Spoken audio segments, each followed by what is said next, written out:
गोवा की वाइब ही ऐसी है कि कोई भी अगर एक बार गोवा जाता है तो उसके माइंड में यही आता है कि इतने प्यारे व्यू, जहाँ पे समुद्र आपको दिख रहा है, माउंटेन्स का व्यू है, चारों तरफ ग्रीनरी है, इतना बेस्ट AQI लेवल है, तो अपने लिए प्रॉपर्टी ज़रूर होनी चाहिए। गोवा के अंदर लैंड टाइटल क्लियर नहीं है और कोई भी अदर सिटी, अदर स्टेट से गोवा के अंदर अपने लिए प्रॉपर्टी नहीं बना सकता, लेकिन अब ये पॉसिबल है और ये चीज़ मैं आपको इस वीडियो के आगे बताने वाली हूँ। तो एंड तक बने रहिएगा, किसी भी पॉइंट को मिस मत कीजिएगा, क्योंकि आप सभी इन्वेस्टर्स के लिए आपके बजट में एक बेहतरीन रेजिडेंशियल प्रॉपर्टी मैं लेकर आई हूँ। तो इस अपॉर्चुनिटी को मिस मत करना, क्योंकि आप को जो बेनिफिट्स होने वाले हैं रेंटल्स में और अप्रिसिएशन में, उसके बाद आप बिल्कुल रिग्रेट नहीं करेंगे। आप और लोगों को भी सजेस्ट करेंगे कि आपको गोवा में एक बार अपने लिए प्रॉपर्टी ज़रूर लेनी चाहिए। तो वीडियो को शुरू करते हैं।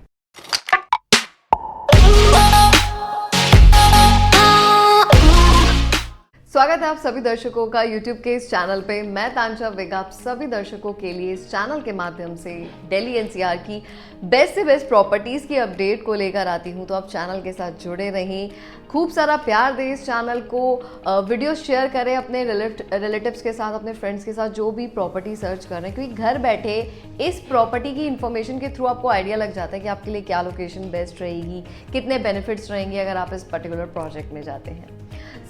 स्टार्टिंग मैं करना चाहूँगी पर्टिकुलर लोकेशन से। जैसा मैंने इंट्रोडक्शन में बताया और थंबनेल में भी आपने पढ़ लिया है, ये लोकेशन जो रहेगी आज की हमारी गोवा की लोकेशन रहने वाली है।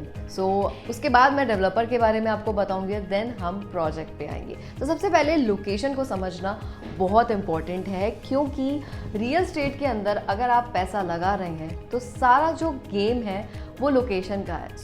इन्वेस्टमेंट में अप्रिसिएशन, अच्छे रेंटल्स आपको लोकेशन की वजह से आते हैं। जितने भी व्यूअर्स इस टाइम दिल्ली NCR या अदर किसी सिटी, अदर किसी स्टेट से मेरी इस वीडियो को देख रहे हैं, तो गोवा आप अपनी ज़िंदगी में एक बार ज़रूर गए होंगे, और अगर आप नहीं गए हैं तो ज़रूर जाइए, क्योंकि आपका वापस आने का मन नहीं करेगा। और यहाँ पे इतनी पॉजिटिव वाइब आती है, स्पेशली अगर आप दिल्ली से हैं, बिकॉज मैं दिल्ली से हूँ।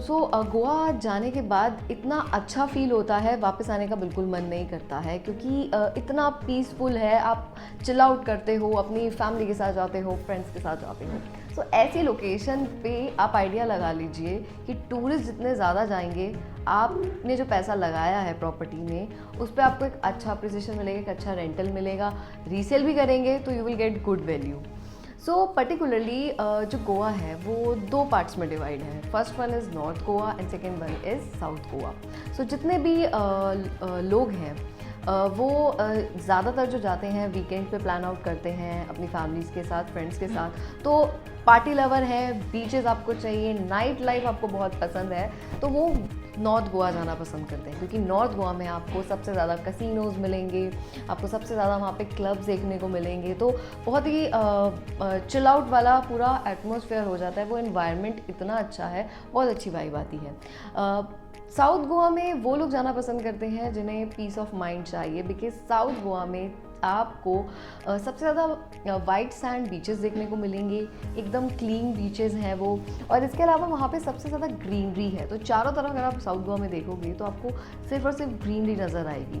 तो ये डेडली कॉम्बिनेशन है, क्योंकि कुछ कुछ जगहों पे आपको माउंटेन्स भी देखने को मिलेंगे, कुछ कुछ जगह आपको बीचेस भी देखने को मिलेंगे। ऐसी जगह पे अट्रैक्शन बहुत ज़्यादा रहती है, तो टूरिस्ट ऐसी जगह ढूंढते हैं। पर्टिकुलरली जो गोवा गवर्नमेंट है वो यहाँ पे डेवलपमेंट डे बाय डे और ज़्यादा कर रही है। गोवा जो था वो पहले सीजनल था, लेकिन अब 12 महीने गोवा ओपन है। तो आप किसी भी मंथ अगर गोवा जाओगे तो आपको सिमिलर क्राउड वहाँ पे देखने को मिलेगा। डेवलपमेंट की अगर बात की जाए, गोवा के अंदर इस टाइम बहुत सारी डेवलपमेंट्स हो रही हैं, जिसमें से मेजर रोल हमारा कनेक्टिविटी प्ले कर रही है। फर्स्ट जो एयरपोर्ट था वो हमारा साउथ गोवा में था, डेबोलेमेर एयरपोर्ट। उसके अलावा अब जो हमारा एयरपोर्ट बनने जा रहा है, जिसका काम बिल्कुल चालू है, वो हमारा मोपा इंटरनेशनल एयरपोर्ट है। ये जो पूरी स्टेट है ये बहुत छोटी है, लेकिन दो एयरपोर्ट की वजह से एक मेजर रेवेन्यू जनरेट होता है, क्योंकि सबसे ज़्यादा गोवा में जो विज़िट की जाती है, ऑल्दो हर एक अदर सिटी, स्टेट, इसके अलावा अब्रॉड से भी सबसे ज़्यादा यहाँ पे लोग आते हैं। दिल्ली वालों के लिए गोवा बहुत ज़्यादा फेवरेट डेस्टिनेशन है और यहाँ से 19 फ्लाइट्स डेली बेसिस पे जाती हैं गोवा, थ्रू दिल्ली टू गोवा। तो आप आइडिया लगा लो कि कितना ज़्यादा रश आपको एयरपोर्ट पे देखने को मिलेगा। सो जीडीपी जो है, इसके अलावा यहाँ से जो रेवेन्यू जनरेट होता है वो सिर्फ और सिर्फ टूरिज़्म से होता है। यही रीज़न है कि लोग दिल्ली में बैठ के, नोएडा में बैठ के, गुड़गांव में बैठ के यहाँ पे अपने लिए एक प्लॉट तो ज़रूर लेते हैं, क्योंकि उन्हें पता है कि अगर उन्होंने उसको रेंट आउट कर दिया एयरबीएनबी पे या फर्दर बहुत सारे प्लेटफॉर्म हैं जिसके थ्रू आप अपनी प्रॉपर्टी को रेंट आउट कर सकते हैं, तो अच्छे रेंटल्स ही उनको मिलेंगे। क्योंकि वहाँ पे लोग रिजॉर्ट लेना पसंद करते हैं, विलाज, उन्हें नाइट स्टे करना होता है। तो पर नाइट की भी अगर बात की जाए तो आपको 25 से 30 हज़ार का रेंटल आराम से मिलता है। और ये मैं आपको नॉर्मल डेज की बात बता रही हूँ, पीक टाइम पे इससे भी ज़्यादा रेंटल आप एक्सपेक्ट कर सकते हैं। सो कनेक्टिविटी बहुत अच्छी है। एयरपोर्ट के अलावा यहाँ पे हाईवेज़ का काम किया जा रहा है, रोड्स का काम किया जा रहा है, बेस्ट होटल्स यहाँ पे बनाए जा रहे हैं। और सबसे बेस्ट पार्ट गोवा का पता क्या है कि वहाँ पे ना हॉस्पिटल नहीं है। सो पंजिम में आपको हॉस्पिटल्स देखने को मिलेंगे, इसके अलावा अदर किसी जगह पे हॉस्पिटल नहीं है, क्योंकि जो लाइफ स्पैन है गोवा का वो अप्रॉक्स आपका 90 ईयर्स है। तो आप दिल्ली में भी रहते हैं, कहीं और भी रहते हैं, तो आपका जो लाइफ सर्कल है उसकी जो एक्सपेक्टेंसी है वो अराउंड आपकी 60 टू 70 ईयर्स के बीच में है। लेकिन गोवा के अंदर आप 90 से 100 साल तक भी जीते हैं, तो वहाँ पे कोई बीमारी नहीं पड़ता। तो ये भी एक बहुत बेस्ट पार्ट है कि गोवा में लोग अपने लिए प्रॉपर्टी लेते हैं। सो जिस तरीके से डेवलपमेंट हो रही है, आने वाले टाइम में जो गोवा है उसको 3rd रैंक पे आप एक्सपेक्ट कर सकते हैं, क्योंकि सबसे ज़्यादा यहाँ पे टैक्स पे होगा। क्योंकि जिस तरीके से यहाँ पे क्राउड आता जा रहा है, लोग अपने लिए प्रॉपर्टीज़ बना रहे हैं, रिटायर्ड लोग यहाँ पे सबसे ज़्यादा अपने लिए प्रॉपर्टीज़ बना रहे हैं, क्योंकि जैसा मैंने बताया एक्यूए लेवल बहुत अच्छा है। तो लोग ऐसी चीज़ मांगते हैं जहाँ पे उन्हें शांति मिले, पीस मिले। तो सारी फैसिलिटीज़ गोवा के अंदर इस टाइम पे मौजूद हैं। तो अगर प्रॉपर्टी आप गोवा के अंदर ले लेते हैं तो ट्रस्ट में आप लोग रिग्रेट नहीं करोगे, क्योंकि गोवा ही एक लौती ऐसी जगह है जहाँ पे आपको प्रॉपर्टी के अंदर, स्पेशली इन रेसिडेंशियल, 15% से लेके 18% तक का रेंटल मिलता है। आप चाहे एनसीआर में किसी भी लोकेशन पे या दिल्ली के अलावा किसी अदर सिटी में भी चले जाएं, किसी अदर स्टेट में भी चले जाएं, तो रेजिडेंशियल या कमर्शियल प्रॉपर्टी को दोनों को कंबाइन भी अगर आप कर लोगे तो इतना ज़्यादा रेंटल नहीं मिलता, और ये सिर्फ गोवा के अंदर पॉसिबल है। और इस टाइम जिस तरीके से मैंने बताया कि डेवलपमेंट जितनी सारी गवर्नमेंट कर रही है, तो यहाँ पे इंडिया के रिनोन डेवलपर्स, फेमस डेवलपर्स अपने मल्टीपल प्रोजेक्ट्स को लेकर आ रहे हैं, जिसमें से यहाँ पे विलाज हैं, इसके अलावा 1 BHK 2 BHK आपको अपार्टमेंट्स मिलेंगे। प्लॉट्स का ट्रेंड गोवा में सबसे ज़्यादा है। यहाँ पे हमारा DLF आने वाला है, इसके अलावा हमारा भूटानी का यहाँ पे प्रोजेक्ट है। फर्दर अगर बात की जाए तो हाउस ऑफ अभिनंदन लोधा ग्रुप का यहाँ पे प्रोजेक्ट है, देविका ग्रुप है वो यहाँ पे अपने बेस्ट प्रोजेक्ट को लेकर आ रहे हैं। तो इतनी सारी चीज़ें यहाँ पे ऑलरेडी हो रही हैं। सो छोटे टिकट साइज से लेके बड़े टिकट सेगमेंट तक के आपको यहाँ पे बेस्ट इन्वेस्टमेंट के ऑप्शंस मिल जाएंगे। सो जो आज की हमारी पर्टिकुलर गोवा के अंदर लोकेशन रहेगी, साउथ गोवा की संकल लोकेशन रहेगी, ये हमारी एयरपोर्ट से हार्डली 10 मिनट की डिस्टेंस पे लोकेशन मौजूद है।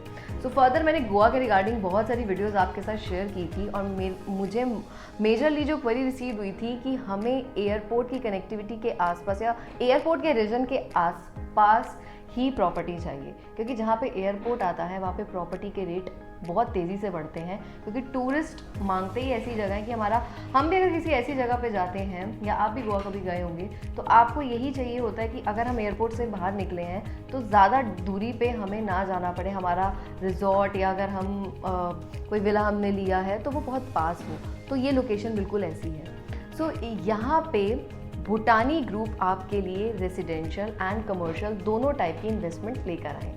सो भूटानी को आज की डेट में सब जानते हैं, क्योंकि भूटानी जो हैं उन्होंने नोएडा, ग्रेटर नोएडा एंड गोवा में भी काफ़ी सारे बेस्ट प्रोजेक्ट्स की डेवलपमेंट की है, और हर एक प्रोजेक्ट को वो टाइम के साथ डिलीवर करते हैं। रियल एस्टेट के इतने जाने माने डेवलपर हैं और मल्टीपल प्रोजेक्ट्स की इस टाइम डिलीवरी कर चुके हैं। सो अब वो गोवा के अंदर आए हैं, क्योंकि यहाँ पे लैंड टाइटल क्लियर नहीं है। सो ये सारी चीज़ों को डेवलपर क्लियर आउट करके आपके लिए एक बेस्ट इन्वेस्टमेंट अपॉर्चुनिटी लेकर आए हैं। तो जब आप ब्रांड के साथ एसोसिएट एसोसिएट करते हैं तो आपको क्वालिटी का प्रोडक्ट मिलता है, सारी ट्रांसपेरेंसी रहती है। प्रॉपर्टी को अगर बेचने जाते हैं तो एक अच्छी वैल्यू आपको मिलती है। तो अगर आप भूटानी के साथ एसोसिएट करेंगे तो आप बिल्कुल रिग्रेट नहीं करेंगे, क्योंकि अच्छा प्रोडक्ट ही मार्केट में अपने बायर्स के लिए लेकर आते हैं। सो ये जो प्रोजेक्ट है ये हमारा एक्वा एडिन के नाम से प्रोजेक्ट है। अंडर कंस्ट्रक्शन प्रॉपर्टी है, 4 साल लगेंगे इसकी पोजीशन में। सो अगर आप लॉन्ग टर्म इन्वेस्टमेंट कुछ ऐसी देख रहे हो जिसमें आपको फ्लेक्सिबल पेमेंट प्लान मिले तो ये प्रॉपर्टी, ये प्रोजेक्ट आप ही के लिए है। सो 9 एकड़ की ये पूरी टाउनशिप है जिसमें आपको रेसिडेंशियल के साथ साथ कमर्शियल भी मिलेगा। सो पहले मैं थोड़ा आपको रेसिडेंशियल के बारे में बताऊंगी कि क्या पेमेंट प्लान है, क्या टिकट साइज़ है, देन हम कमर्शियल पे मूव करेंगे। सो इसके अंदर आपको 1 BHK, 2 BHK, 4 BHK एंड विलास मिलते हैं। G+11 का इसका स्ट्रक्चर रहने वाला है और इसमें भी 2 कॉन्सेप्ट हैं। अब चाहे तो आप लॉकेबल यूनिट अपने सेल्फ यूज़ के लिए ले सकते हैं। इसके अलावा आपको प्री लीज प्रॉपर्टी भी इसके अंदर मिलती है। सो आपने सिर्फ इन्वेस्टमेंट करनी है, रेंट आउट उसको डेवलपर करके देंगे। और बेस्ट पार्ट ये है कि आपको अगले 4 सालों तक डेवलपर इसमें 12% का रिटर्न भी दे रहे हैं। तो अपने आप में एक बहुत अच्छी इन्वेस्टमेंट है। इसमें आपके स्टूडियो भी रहने वाले हैं, बट उसमें आपको कोई रेंटल नहीं मिल रहा। अगर आप इसमें अपार्टमेंट्स में इन्वेस्टमेंट करते हैं 1 BHK, 2 BHK and 4 BHK only, तब आपको 12% का इसके अंदर रिटर्न मिलने वाला है। पर्टिकुलरली अगर मैं इसमें साइजेस की बात करूं तो हमारा 866 स्क्वायर फीट से लेके 10,000 स्क्वायर फीट तक के साइजेस इसमें आपको मिलेंगे। स्टूडियो अपार्टमेंट में आपके 866 से लेके 901 स्क्वायर फीट के साइजेस हैं। 1 BHK में आपको 1700 स्क्वायर फीट का साइज़ मिलता है। आपका इसके अंदर 2 BHK में जो साइज़ रहेगा वो अप्रॉक्स आपका 3300 स्क्वायर फीट का रहेगा। 4 BHK में 6600 स्क्वायर फीट का साइज़ है। और जो आपका इसमें विला रहेगा वो 5 BHK है, 10,000 स्क्वायर फीट का उसके अंदर साइज़ है। ओनर है उसके पास ये राइट है कि वो अपनी फैमिली के साथ में, फ्रेंड के साथ जब भी गोवा विजिट करें तो उन्हें जो स्टे मिलेगा वो उनका फ्री ऑफ कॉस्ट रहने वाला है। फर्दर रेंटल पर्पस से भी आप इन्वेस्टमेंट कर सकते हैं। और पोस्ट पोजेशन रेवेन्यू शेयरिंग इसमें रहने वाला है। सो 50-50 की रेवेन्यू शेयरिंग आपको इसके अंदर मिलने वाली है। रेट की अगर मैं बात करूँ तो अब जो रेट है, प्रीवियसली भी मैंने वीडियो शेयर की थी, रेट सब रिवाइज हो चुके हैं। 14,990 पर स्क्वायर फीट का रेट है। इसके अलावा इसमें आपकी एडिशनल PLC रहेगी, प्रेफर्ड लोकेशन चार्जेस, और अदर चार्जेस की अगर मैं बात करूँ तो 900 पर स्क्वायर फीट के आपके अदर चार्जेस इसमें रहने वाले हैं।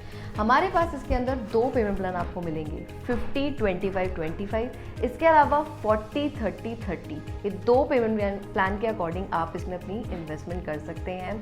मात्र 2.5 लाख रुपए से लेके 5 लाख रुपए का टोकन अमाउंट देके आप इसके अंदर अपनी यूनिट को बुक करा सकते हैं। तो अपने आप में ये बहुत अच्छी डील है और भूटानी जैसा रिनोन बिल्डर आपके लिए प्रॉपर्टी लेकर आया है। सो आप चाहें तो उसमें 40% या 50% पेमेंट करके रेस्ट आप अगर इसे रीसेल भी करना चाहें तो वो भी आप कर सकते हो। और इतने टाइम पीरियड में भी आपको अप्रिसिएशन देखने को मिल जाएगा और ऑलरेडी आपने जो पैसा दिया है उस पर आपको डेवलपर रेंटल डे 1 से प्रोवाइड करना है। फर्दर अगर जैसा मैंने कमर्शियल का बताया तो इसमें अगर कोई छोटे टिकट साइज़ में सिर्फ रेंटल पर्पस के लिए कोई इन्वेस्टमेंट देख रहे हैं तो फूड जानी करके हम पूरा फूड कोर्ट आप लोगों के लिए लेकर आए हैं, जिसमें मिनिमम आपका जो साइज़ है वो 134 स्क्वायर फीट से स्टार्ट होता है। रेट की अगर मैं बात करूँ तो 38,000 पर स्क्वायर फीट का रेट है। इसके अलावा उसमें 3,000 के अदर एडिशनल चार्जेस भी हैं। 50-50 का पेमेंट प्लान रहेगा। टिल पोजेशन आपको 15% का रेंटल मिल रहा है और उसके बाद आपको इसमें 175 रुपये की लीज मिलने वाली है। तो 40 लाख से इसमें कमर्शियल में आपकी इन्वेस्टमेंट शुरू होती है। सो देखा जाए तो दोनों लिहाज से डेडली कॉम्बिनेशन है। ये जो पूरी प्रॉपर्टी हमारी मौजूद है ये हाइट पे मौजूद है, तो आपको यहाँ पे रिवर का भी व्यू देखने को मिलेगा, पूरा ग्रीन एरियाज के आसपास देखने को मिलेगा। तो उसका भी एक बहुत अच्छा व्यू है। सारी एमिनिटीज़ इसमें आपकी रहेंगी। क्लब हाउस इसमें आपको मिल रहा है, ग्रीन एरिया है। सो गोवा में भी अगर आपने अभी तक इन्वेस्टमेंट नहीं करी है तो मैं आपको यही सजेस्ट करूंगी कि अगर 15 से 18% का रेंटल चाहिए तो ज़रूर एक प्रॉपर्टी गोवा में बनाएं। और ये एयरपोर्ट के इतने पास है और भूटानी जैसा ब्रांड आपके लिए लेकर आया है। सो फटाफट से जो स्क्रीन पर नंबर शो रहा है मुझसे कनेक्ट करें, हम आपको प्रोजेक्ट रिलेटेड सारी इन्फॉर्मेशन प्रोवाइड करेंगे। और जो रेट मैंने आपको कमर्शियल रेजिडेंशियल में बताया ये आपका नेगोशिएबल रेट रहने वाला है। तो इस अपॉर्चुनिटी को बिल्कुल मिस मत करें और जल्दी से हमसे कनेक्ट करें। मिलते हैं अगली वीडियो में एक न्यू प्रॉपर्टी के अपडेट के साथ। Thanks for watching.